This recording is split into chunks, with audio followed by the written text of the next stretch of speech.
Well, this is the 28th day of April 1981, and this evening it's a real pleasure to welcome back a very good friend of mine, Bob Commings. Bob, it's nice to have you back in this area again. It's always a pleasure to be in the city of Massillon, and we missed it very much in the 5 years that we were gone, Doc. Well, it's awfully nice of you to come over here this evening and participate in our making this record of Massillon football. I'd like to start out tonight, Bob, and find out a little bit about your early childhood, where you were born, and your schooling, and your parents and family.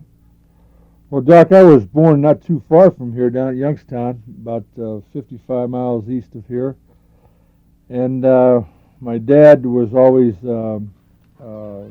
worked as a common laborer, and later on in life he bought a small store and did quite well at it.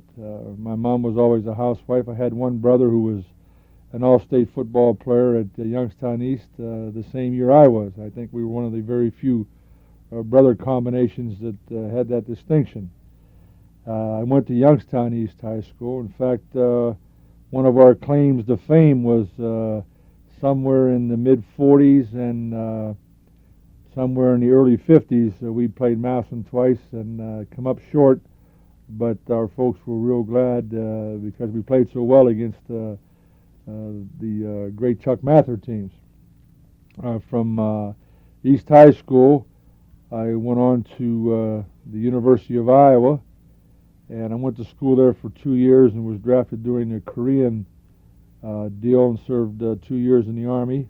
Came back to Iowa, and it was very fortunate for me because had I not gone into the service, I would have graduated with my normal class, who distinguished himself well, but didn't get the opportunity to go to the Rose Bowl, which I did subsequently because of the 2 years in the service. And I was elected most valuable player of the Iowa football team during the Rose Bowl year, and had the distinction of playing with 2 or 3 All-Americans, namely Alex Karras, Jim Gibbons, and Rennie Duncan, who was an All-American quarterback. From Iowa, when I graduated, I married there. Married my wife Sharon. We have 2 sons now. One is 22 at Kent State, and one is 19 at the University of Iowa. My oldest son played 2 years for me as a quarterback at Iowa and did very well. Well, after leaving Iowa, we went back to Youngstown, and I took a job. The only job I could get, there wasn't any teaching jobs available by the time I got back, so I worked as an investigator for the prosecutor in Mahoning County, which was it was an experience, and like all things are, every experience you have will help you in coaching sometime. From there, Doc, I went to a small parochial school as an 8th grade coach at Sacred Heart in Youngstown, Ohio.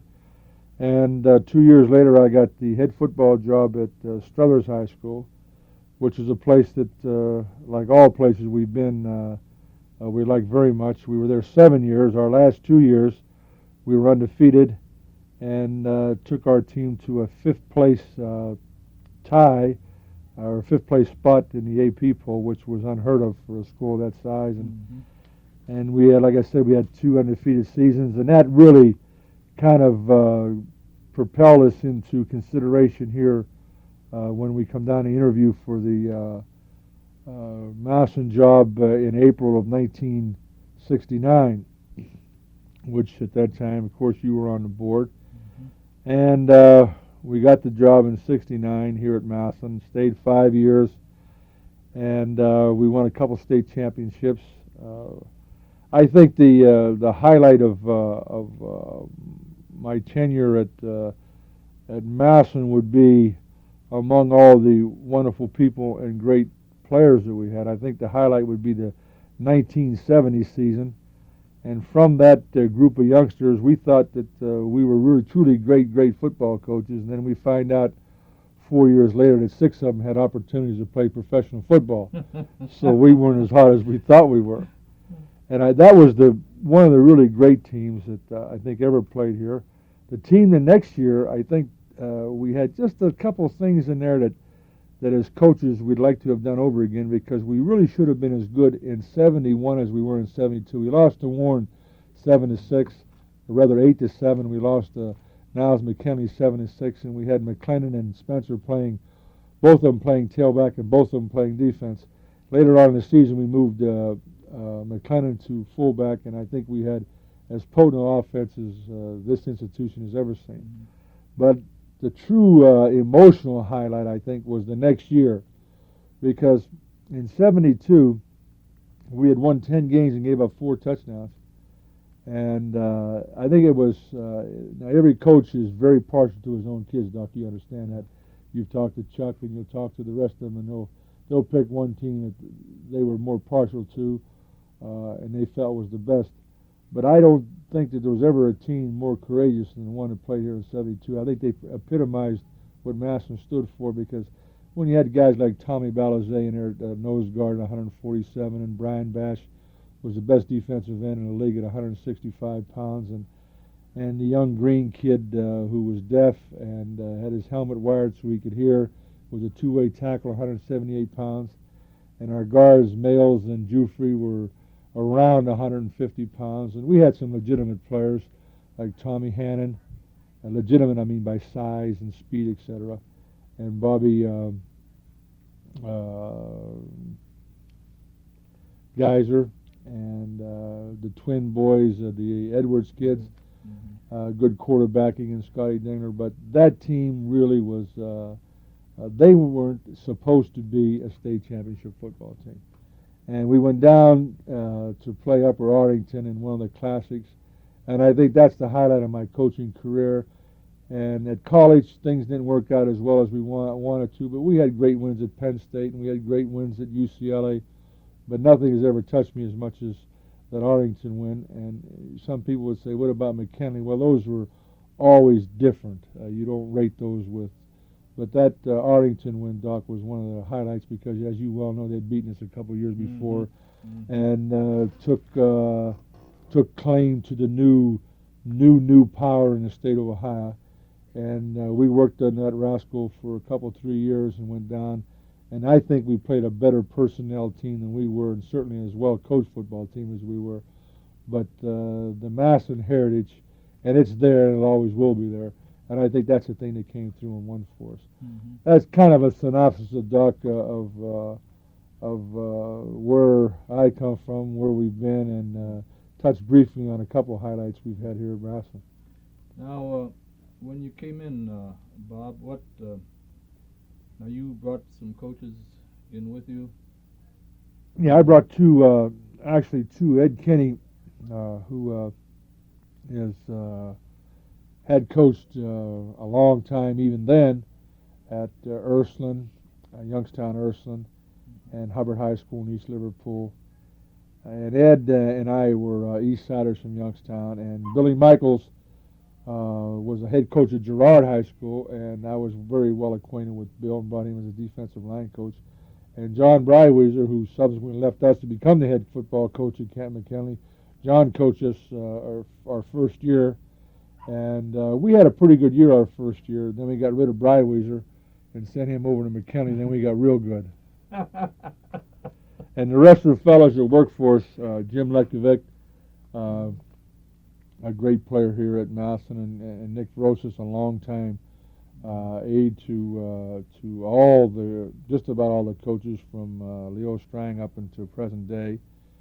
And Dale Walterhouse was on our staff, and of course the legendary Ducky Schroeder, who had a profound interest or a profound effect, I think, and still does on Massillon, because Ducky must be 75, and you wouldn't know what to look at him, and you wouldn't know what to talk to him. And I think all of us still, I don't know if there's ever been a Massillon coach. I'd have to say it'd have to be Ducky Schroeder. I mean, all of us head coaches probably got more renown at various times, but I think the one guy that you probably most closely associate with Massillon would be Ducky, because, and it might be out of bounds to say, well, I don't think it would be disrespectful to Paul Brown to say that at all, But I think, because Ducky played, of course Paul did too, but then Ducky stayed so long. Mm-hmm. And is still an intricate part of the community. So it was a pleasure to coach for him. And I'll tell you, you still talk to him about an incident that happened in 1930 something, and don't ever take issue with him because you'll be wrong. Why, when you came in, what type of an offense were you running?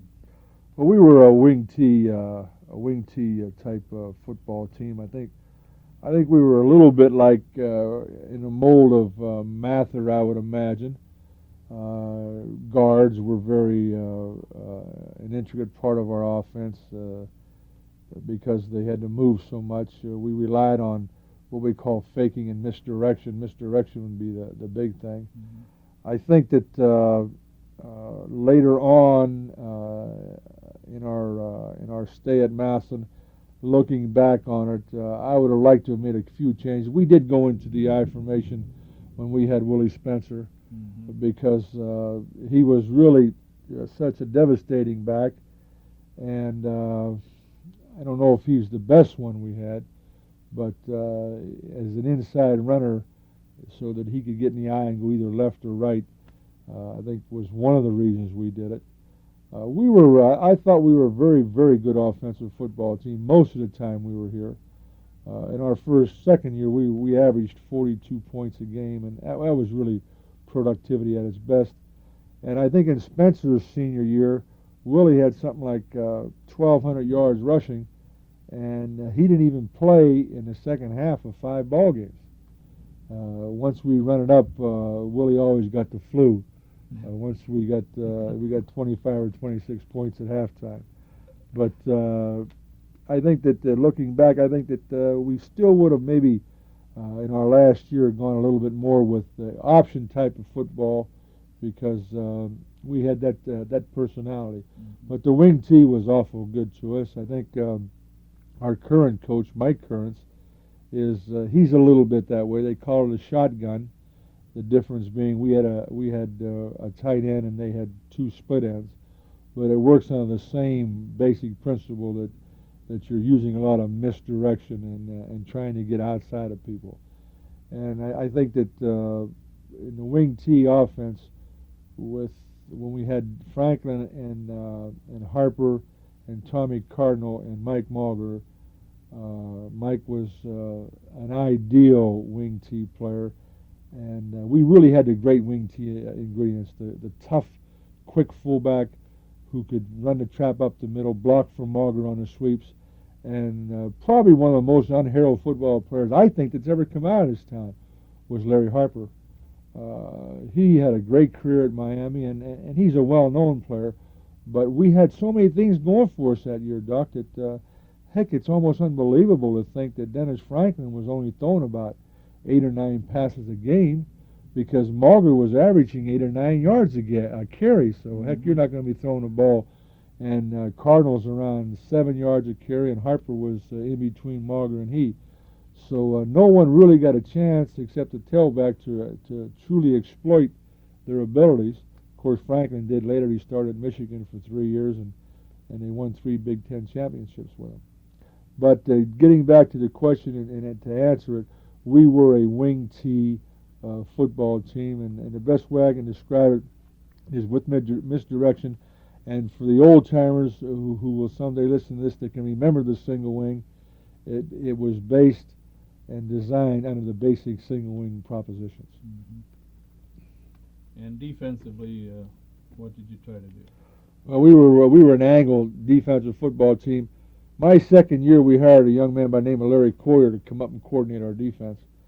And he is now the defensive coordinator at Iowa State. He was a defensive coordinator at Iowa with me, and he left there to go to Oklahoma State, and he was a defensive coordinator there also. And when Larry came in, we went with the 50 angle, which was predicated to, I think, was made for the Massillon kid. It was the blitzkrieg. It was hit him fast, hit him quick, and try as much different type of angles to confuse their blocking schemes as you can. And for the 3 years that we were a pure angle football team, I would have to say that we were the best defensive high school football team in America over that 3-year period. We were truly great.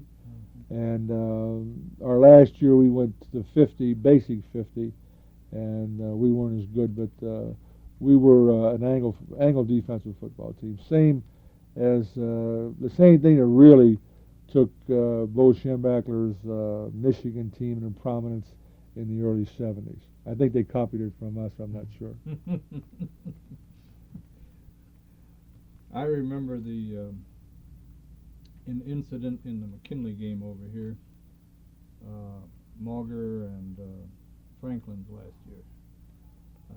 Ball on about the 28-yard line late in the game, 4th down and about 3 yards to go.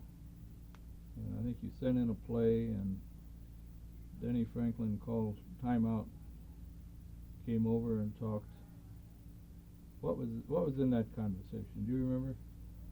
Yes, I do. We subsequently got to 1st and 10, and it was a thing that we had tried in practice, but we haven't really put into effect in game conditions, which we would have used that day. If you remember, Doc, the weather was kind of tough, and it was just an old-fashioned off-tackle play where you fake the Mauger, and the quarterback comes out, and if it isn't a good fake, he's not going anywhere. Mm-hmm. And as it was a crucial 1st and 10, and we got a great block out of a young man, a junior that year by the name of Mike McGuire. And then he come off the fake and got outside and picked up a very crucial 1st and 10 for us. But he felt that he could run it. That's the conversation. Well, he felt that he could run it. Well, I think he went all the way, didn't he? I'm not sure. I think he went in for the touchdown. I think he did. In fact, I'm sure now that you mention it, he did go in for the touchdown. And like I say, it was something that Mauger's reputation helped, his fake helped, and McGuire's great block helped. And I really was opposed to the play. But one thing I have learned, that when you talk to a kid, and if you're going to ask him what he wants to run, he's not going to tell you that he wants to run something he can't do well. Mm-hmm. And he knew he could do that well. He could fake well, and he also knew that if he got outside of contain, there was nothing there. And that's what happened. I believe it was a 28-yard touchdown. I think about it. Yeah. Yep. And it put the game out of reach. Yeah. Harper started it out with the return of the kickoff. In fact, I talked to John Bryweezer not too long ago. John had been laid up, and I went over to visit him. And he said to this day he can't get over the impulse that he felt when he knew that Harper was not going to be caught. As he was running by him, he swears to this day that Harper looked at him and smiled. And because he had coached Larry the year before at Massillon. And his impulse was to tackle the little rascal and get him on the ground. Fortunately for John, he didn't try it. Yeah, that was the kickoff. That's the opening kickoff. That. We did something that day that we hadn't done all year long. Like every Massillon coach that's ever been here, he'll save something for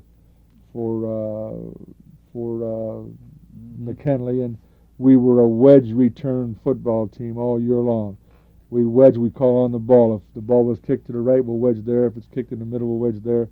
And that game, we took it right up the middle, and we designed it to go outside, and he hit it, and it was really it was a cruise for Larry, because we probably tricked him as much as anything else, and they knew that for sure we were going to wedge, because they, like us, you watch every game that they had played the whole year long, and we kind of tricked them on it.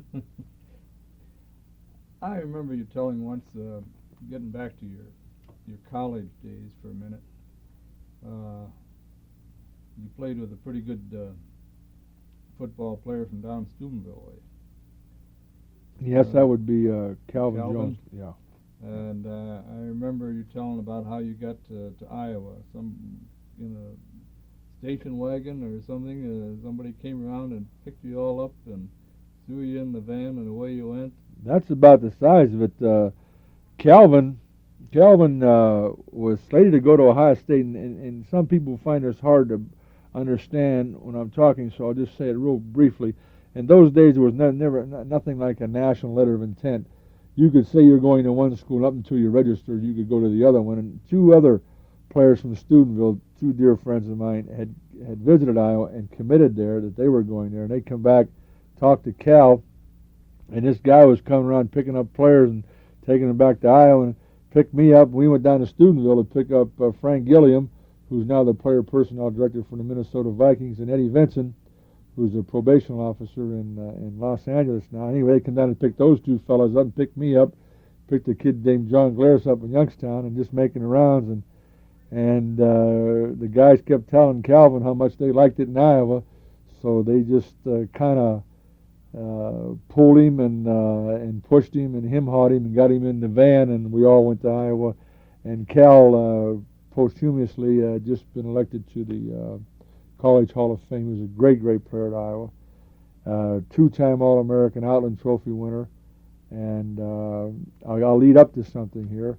And he didn't go into the NFL in those days. He went up and played up in Canada and subsequently got killed in a plane crash. But in many, many of our conversations at Iowa, talking about we had never lost to Notre Dame and we had beaten a lot of good people in those days. And Cal said the two toughest games he'd ever been in was one versus Massillon in 1951 and in the same year versus Warren Harding.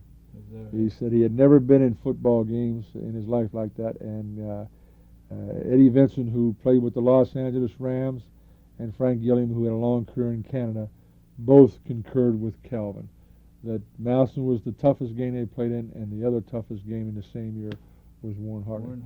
Yeah. And that's quite an endorsement for Ohio football, and particularly Massillon, and which was one of our arch rivals in those days.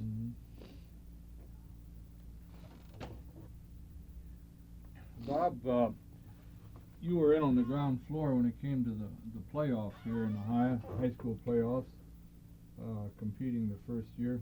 First of all, what's your opinion of the playoffs? You think it's a good thing? You favor the playoff system the way it is?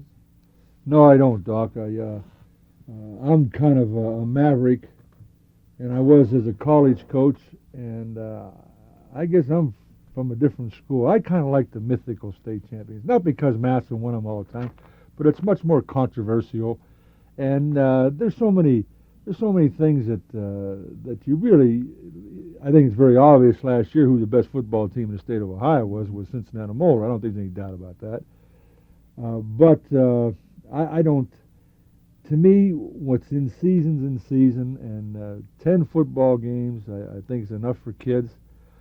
Even if they wanted to go for 11-week season, let it go at that. I just think enough's enough. I see in college they're talking about playoffs and all that stuff. No, Doc, I don't agree with it. And I was very proud of Massillon this year, losing to McKinley and coming back and winning 2 playoff games.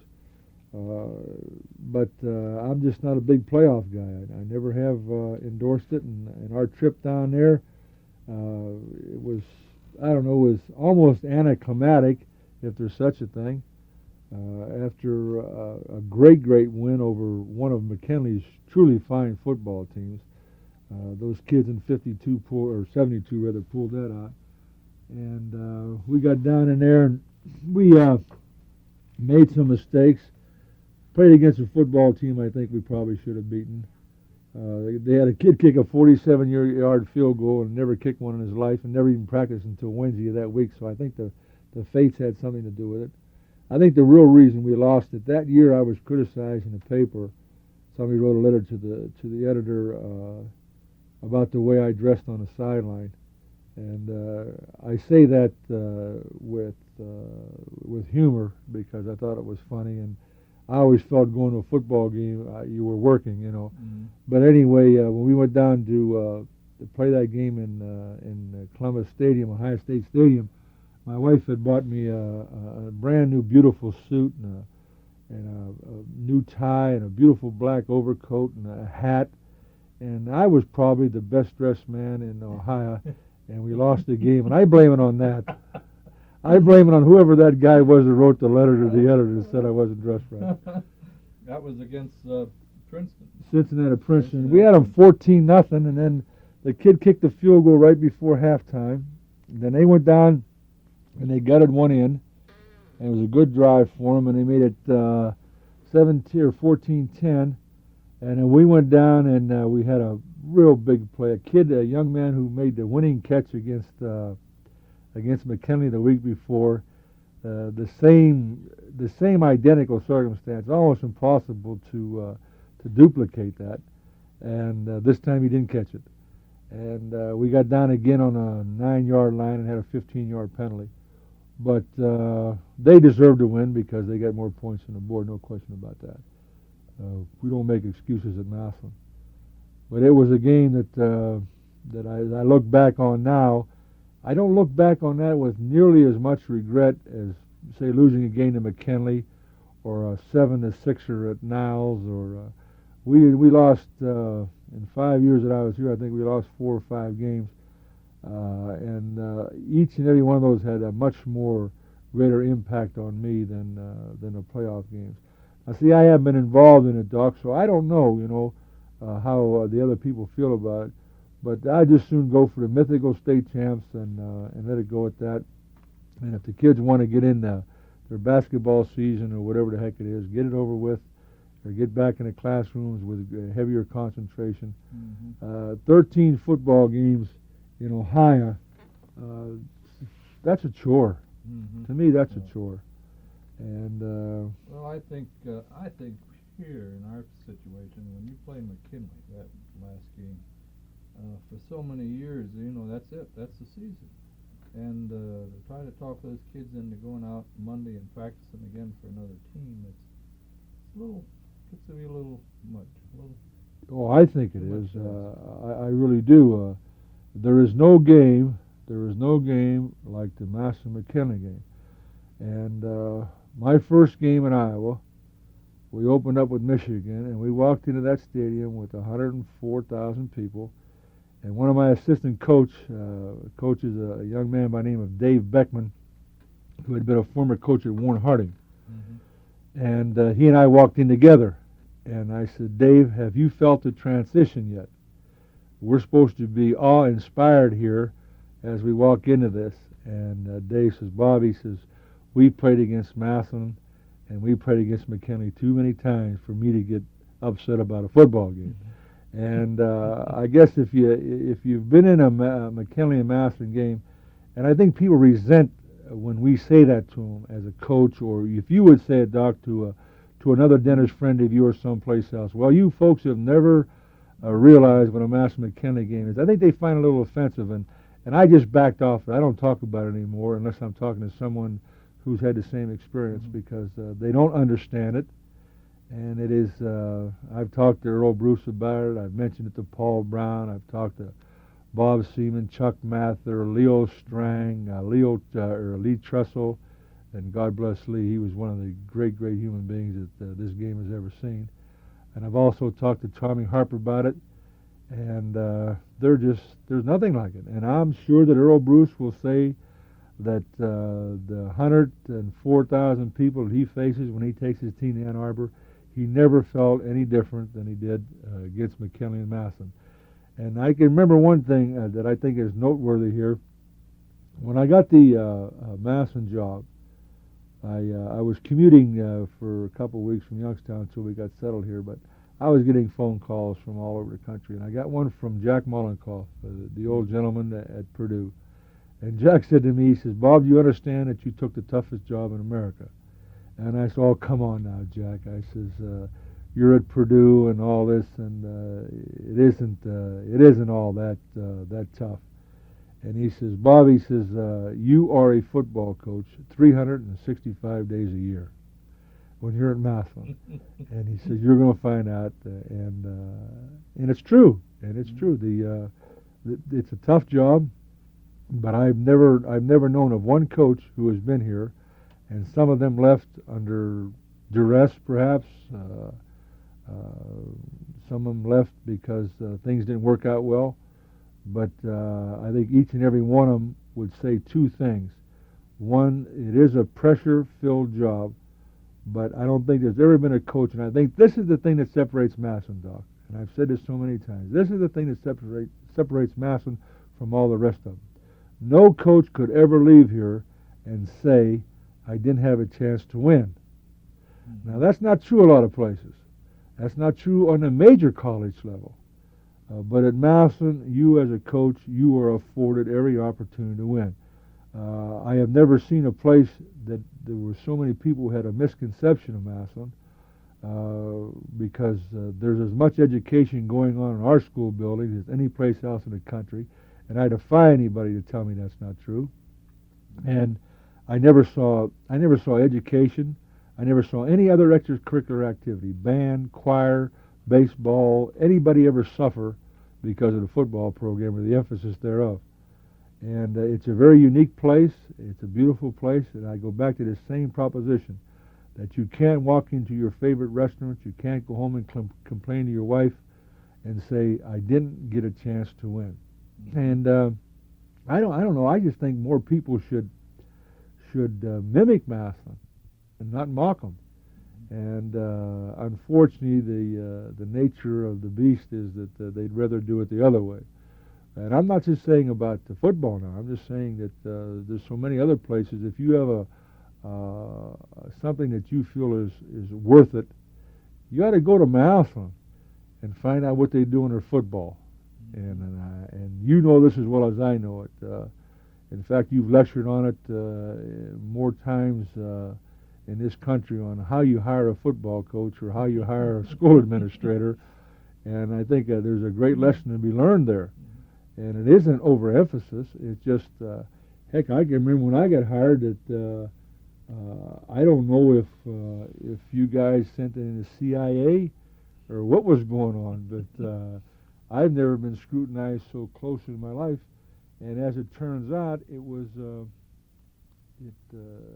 very rewarding and comfortable to know that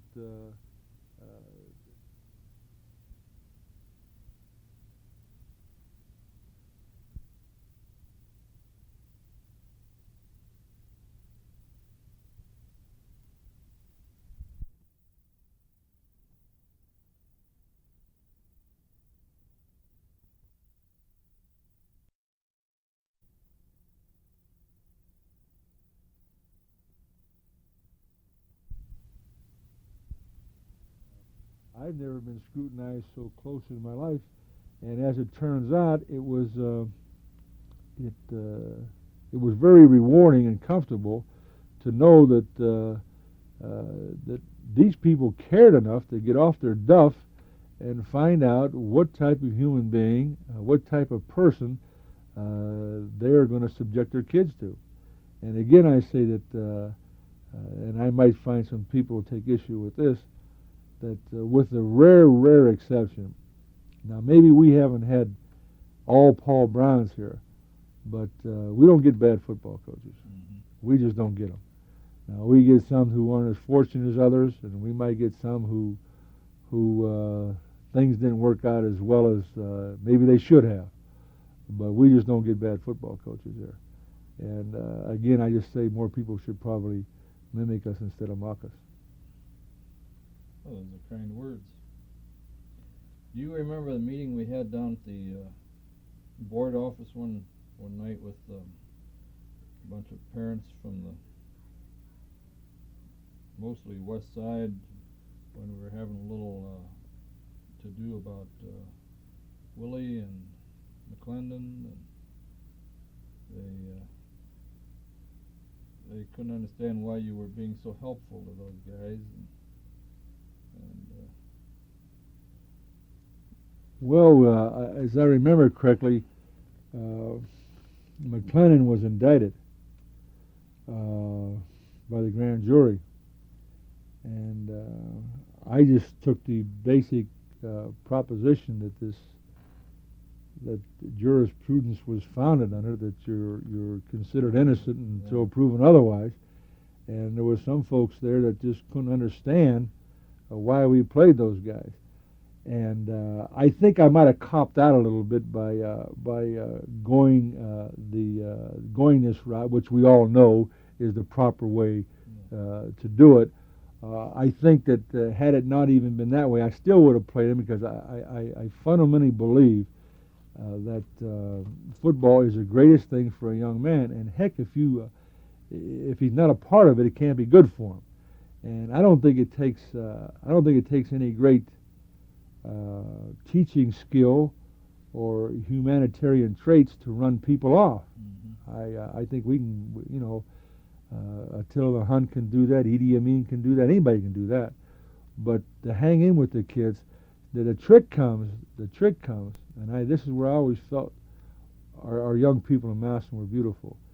Don't ever tell young people that, and I remember a question that I was asked at the board interview, and I'm not so sure that you didn't ask the question.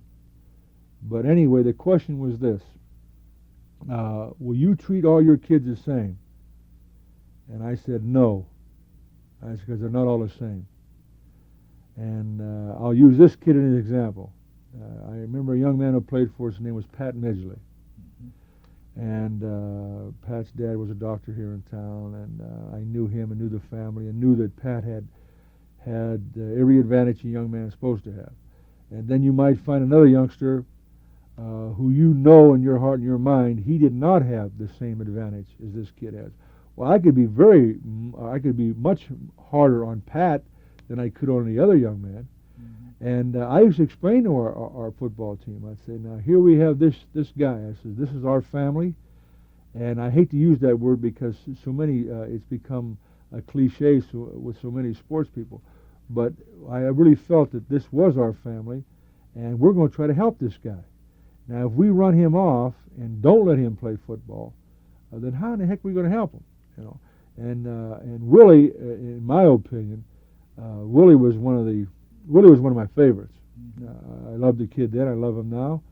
And Willie never gave us any social problems to speak of. Now, Willie's only problem was that he wasn't real fond of getting up real early in the morning. Particularly in those two-a-days, and it's 95 degrees out. And but when you blew the whistle on Friday night, I've never had a better competitor. Yeah. And I think that Willie, again, I don't want to belabor the point about one young man here, but I think he really had true compassion for his teammates, and I never saw him bother anybody. Really. And Larry was the same thing. It was a sad ending with Larry, as we all know. But I felt this about it, and I don't know if this is I guess this is a time to talk about things like that. But I felt this, that our football staff and the people who were very close to our program, our principal, some of our sideliners, who were just truly great human beings. I think every effort was made that was possible to make. And again, this is in the Massillon syndrome now. That people were out there trying to help a young man.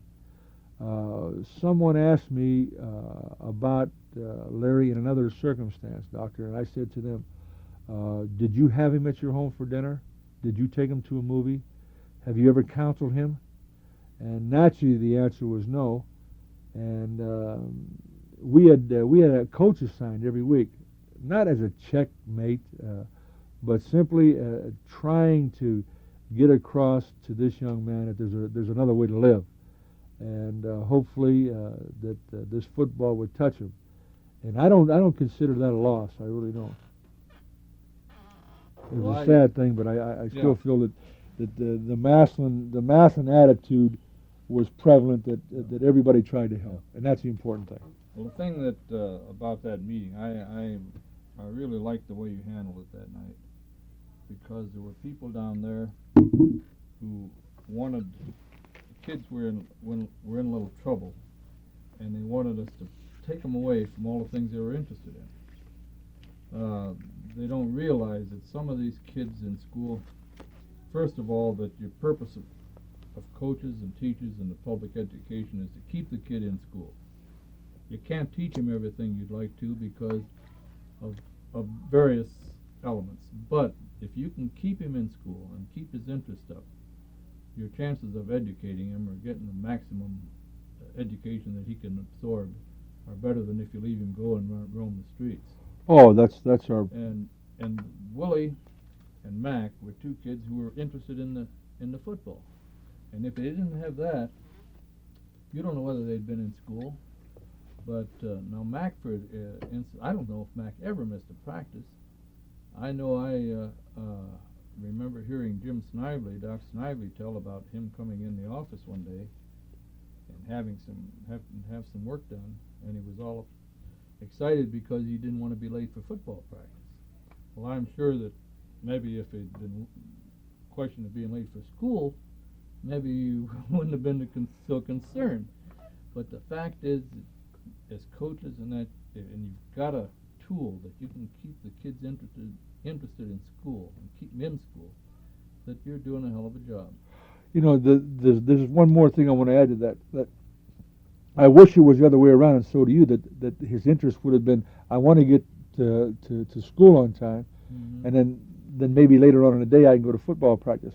We have to be realistic enough about it that the objective is to try to keep the interest there and hope that the educational part of it will grab him. You know, I can remember the same incident in college when I had four ex-black players, dear friends of mine, who came to me and wanted to make sure that that I didn't bring any bum black kids to the University of Iowa. And I said, now wait a minute, guys. I says, the word you use, bum, might be harsh, and you might be exaggerating a little bit. But I said, here's 5 of us sitting here right now. And all 5 of us came to the University of Iowa as athlete students. We didn't come here as student athletes. Now, 2 of these black gentlemen are sitting there are now today lawyers, and very successful lawyers, and affluent and very influential in their communities. And they were great human beings then, they're great now. The point I'm making is they came there as athlete students, not as student athletes. We'd rather see them as student athletes. But realistically, it doesn't work that way all the time. So if you get the pure athlete student or athlete, you know, it's still your obligation to keep them in there as long as you can, particularly at the high school level. All right, if you want to go back, Doc, and you and I know this probably as well as anybody that's coached here, how many people in this town that football has saved, and it has no racial preference. It's just, you know, as many white young people in this town and black young people who are walking these streets as I hate to use the word law-abiding citizens, et cetera, but they're doing their thing and they're making their way because football had touched them. Now you can also sit here and mention right off the top 4 or 5 notorious names who aren't making it, who were great players. Well, geez, you know, let's take this in a proper perspective and say, without question, the majority is in the favor of the Massillon Tiger football team, and boy, that goes back to Paul Brown, and that goes back to me sitting around with guys like Charlie Anderson and talking for days with Charlie about how many people that he knew in his town that football had touched, and how many people he knew that maybe the guy wasn't successful in monetary things, but that he was a good, solid human being, and when things got tough, he could rely on the values that he learned at Tiger Stadium. And it might sound gung-ho to some people, but I believe that in all my heart, and I believe it's true. Yeah, I think you're right. Well, you mentioned earlier when we were just talking a little bit about going to coaches' clinics and that. People recognize the name when you go to coaches' clinics and they see a Massillon badge on you. Doesn't matter where you go. It really doesn't. You know, I've been to clinics at Houston, Texas, New York City, Los Angeles, and when you get on an elevator and there's 4,000 coaches in the lobbies and in the hotels, and someone looks down and sees Bob Commings, University of Iowa, Big Ten, they just casually glance away. They look down and they see Bob Commings, Massillon head football coach, and they all want to talk about Massillon. They just all want to talk about Massillon. And it's, you know, and the thing about it is, that it's never diminished. It hasn't diminished at all. I saw in New Orleans, there would be 1979, I believe it was. I saw Coach Kearns and his staff at the clinic in New Orleans, and I think those gentlemen got more attention than whoever won a national championship that year. I don't even know who did, but that Massillon name is it's a magic thing, and you know, especially when you get there, there's never anything derogatory, never. Even if you bump into somebody from Canton, it's still okay. You know, looking back through the years, there have been a lot of football teams that have come up with a string. They become a power, like Toledo Waite, Springfield, Fremont Ross, Portsmouth, Niles, Yes. Upper Arlington. Yep.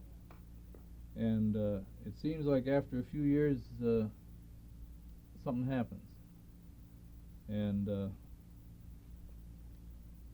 Massillon seems to be holding its own down through the years. Why is that? I think that it's to me it's very easy to explain. All the rest of the schools were all like Massillon. They all started with one dynamic personality, one dynamic force. Was Toledo Livy or Waite? Was that Jack Mollenkoff? Tony Mason at Niles, Marv Moorhead at Upper Arlington. It goes on and on. They all start the same way, and I would suggest Cincinnati Motor with Coach Faust. Mackey, was it? Mackey at Fremont Ross? Mackey at Fremont Ross. And they all start that way. But see, the thing that I think that really made Massillon was Paul Brown give it the impetus. There's no question about it.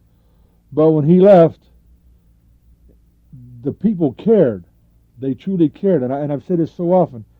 The difference between the people at Massillon and other places, they care more.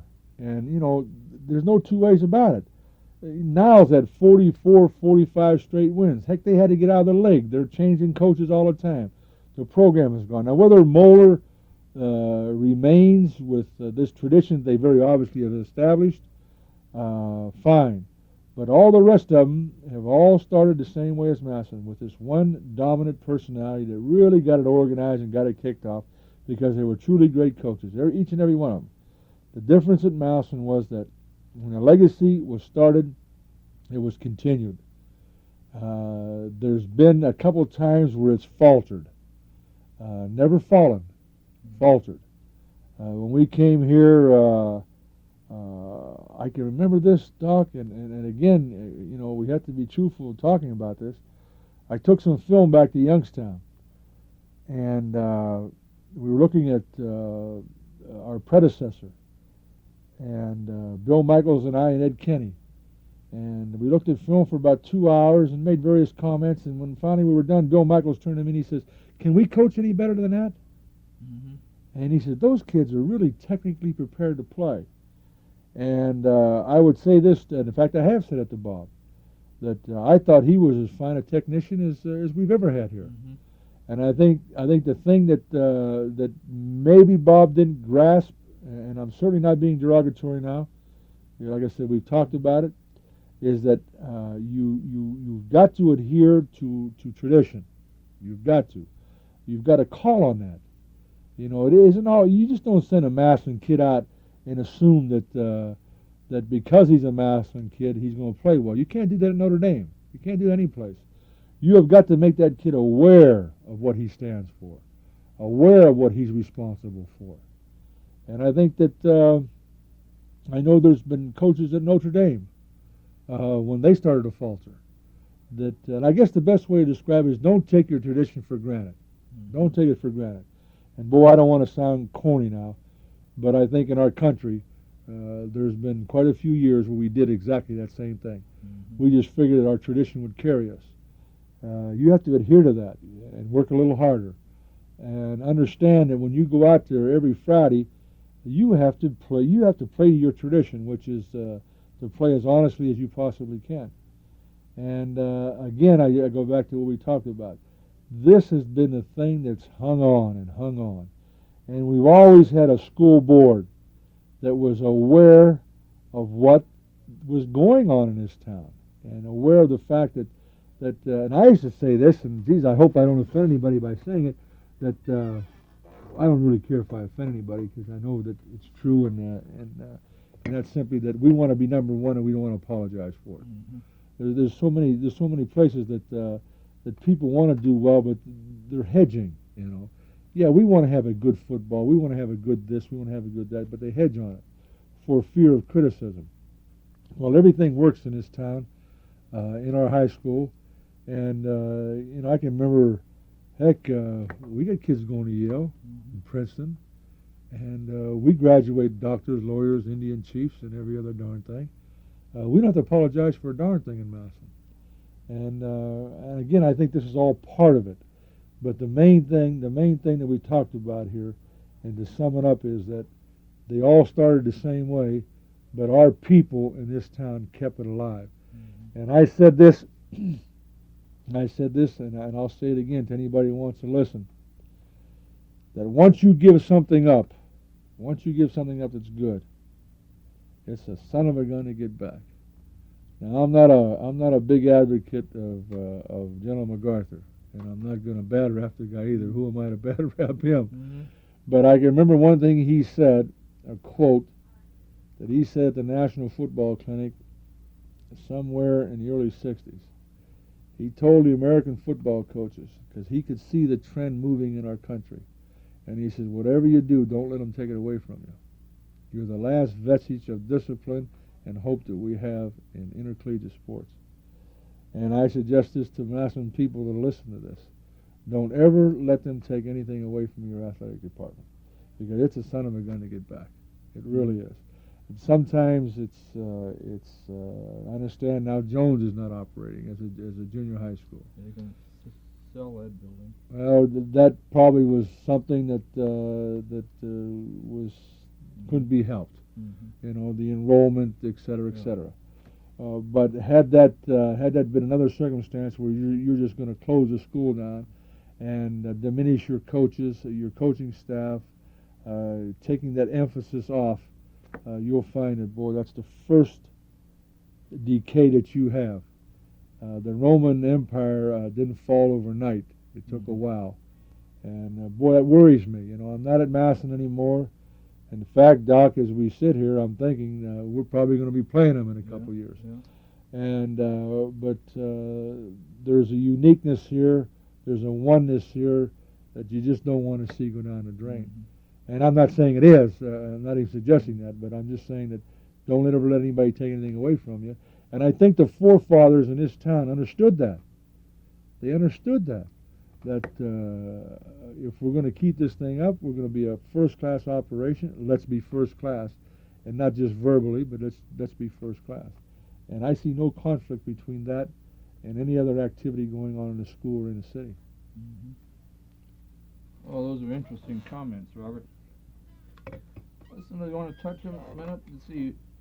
You spent 5 years here. I think you had a 53-5-2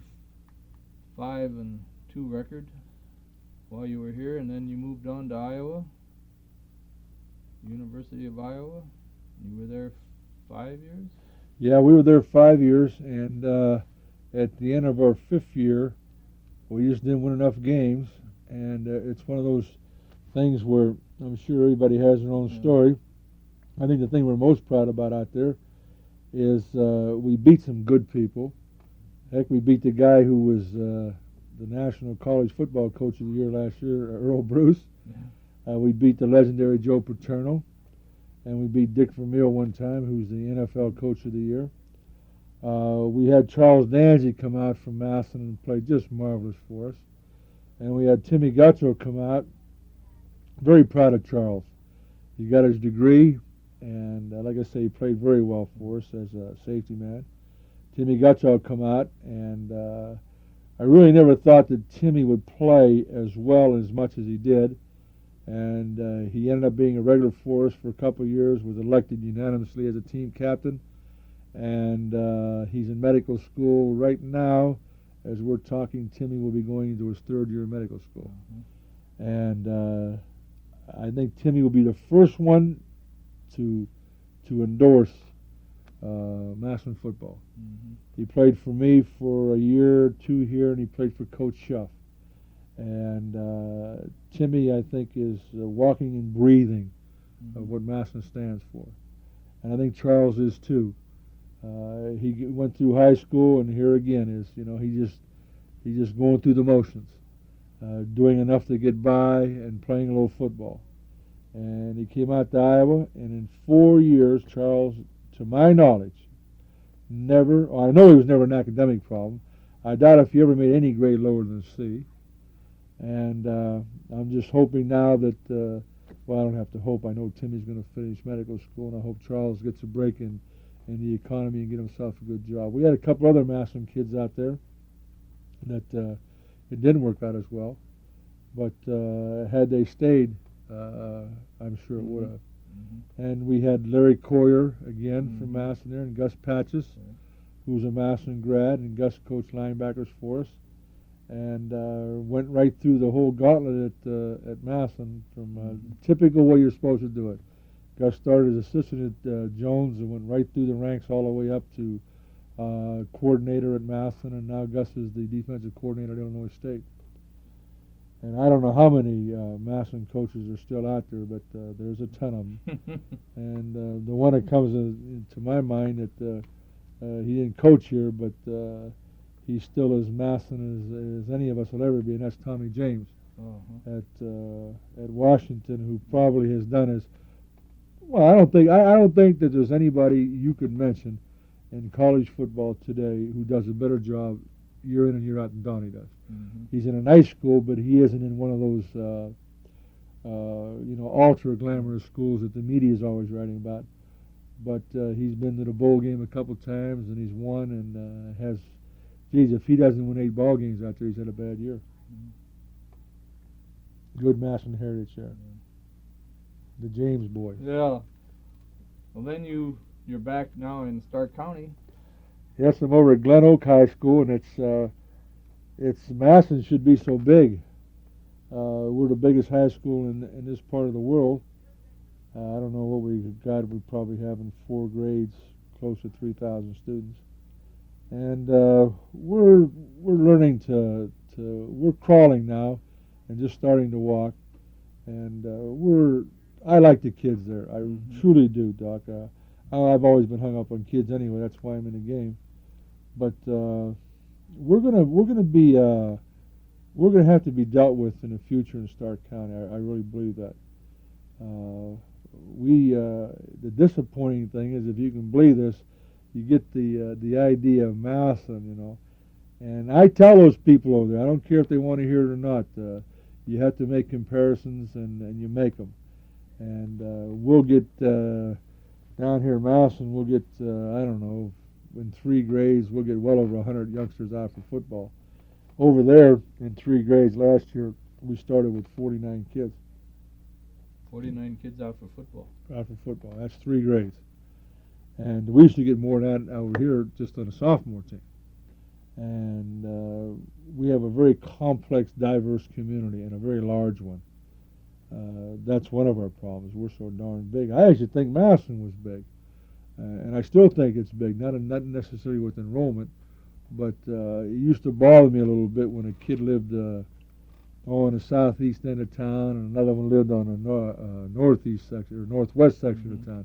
We were so darn far apart, and sometimes you get a little breakdown there, and you like the kids to be a little closer sometimes. They're, as soon as practice is over, they go home, and sometimes in school they're not in the same curriculum, and it used to bother me a little bit. But over there, geez, it's quite different. They're miles apart, aren't they? They literally are miles and miles apart. Heck, we have kids in 2 different buildings, and if you don't make buddies with the guy in football practice, you might not see the guy until you graduate. Well, Bob, it's been a real pleasure to have you over here this evening. I think you've touched about all the bases, unless you have something you can think of that you want to contribute further. No, I can't, Doc, other than to say that, it's just been 5 years of pleasure coaching at Massillon. And I just hope that the attitude here never changes. That's the only thing I'd like to say. I hope the attitude never changes. Well, we certainly enjoyed having you here in Massillon. Your contributions were very substantial, and we wish you the best of luck. As you said, you've got us on your schedule for a couple of years here. What is it, 83 and 84? 82 and 83. 82 and 83. And I know what you mean, Doc. Best of luck and hope you win 9 of them. I'll be getting that call quite a bit, as it should be when we play. Oh, good. Well, thanks a lot, Bob.